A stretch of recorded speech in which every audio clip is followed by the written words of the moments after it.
SADTU is to meet with the Departments of Public Service and Basic Education on the grievances they raised at last week's marches, and South Africa ranks among the top 20 countries globally for diabetes-related deaths. Ambusisiwe Khatebe with the latest news update. Teachers Union SADTU is to meet with the Department of Public Service and Basic Education on the grievances they raised at last week's marches in Cape Town and Pretoria.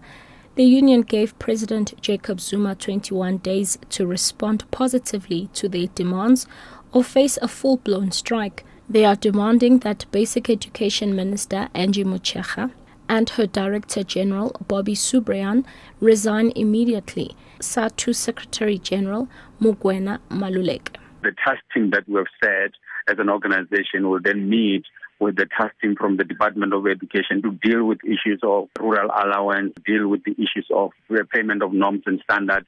We will then be working very hard with the Department of Public Service and Administration to deal with the issues of the 0.5% parity of teachers' notches, and also deal with the issues of corruption.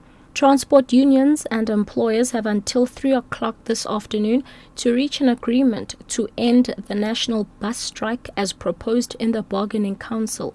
SADTU says it will not settle for anything less than a double-digit increase after the union decreased its demand for a wage increase from 18 to 13%, while management has since upped its offer from 6.5 to 8%. CEO of the commuter bus employer, Barry G. The parties had until 3 o'clock this afternoon in which to respond, indicating whether they're prepared to accept the settlement on the basis as proposed or not. And employers are offering 8% for employees who are earning 23.50 per hour or less, and 7.5% for those earning more than 23.50 per hour.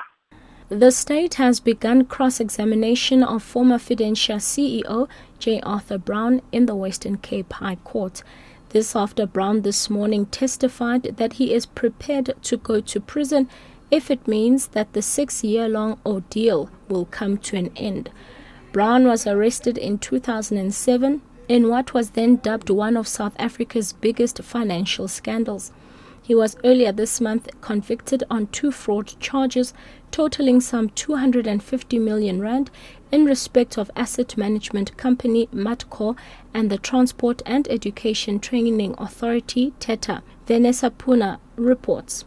Senior State Advocate Jannie van Vieren has questioned Brown on why the company bought luxury 4x4 cars and why he personally accepted an 11 million rand fee emanating from the TETA transaction, which he used to buy 2 upmarket properties in Sunset Beach.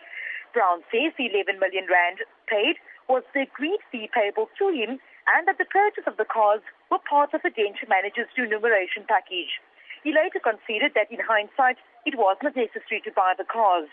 Vanessa Puna, SABC News at the Western Cape High Court. And lastly, South Africa ranks among the top 20 countries globally for diabetes-related deaths. Medical professionals have cited poor diets, a lack of exercise, and excessive sugar consumption as the root causes for developing diabetes. In response, many individuals opt for sugar replacement products and artificial sweeteners in their drinks. However, dietitian Genevieve Jardine says these contain harmful preservatives and are not always the healthier option. I think that's quite a contentious issue. I know that there are a vast amount of artificial sweeteners on the market.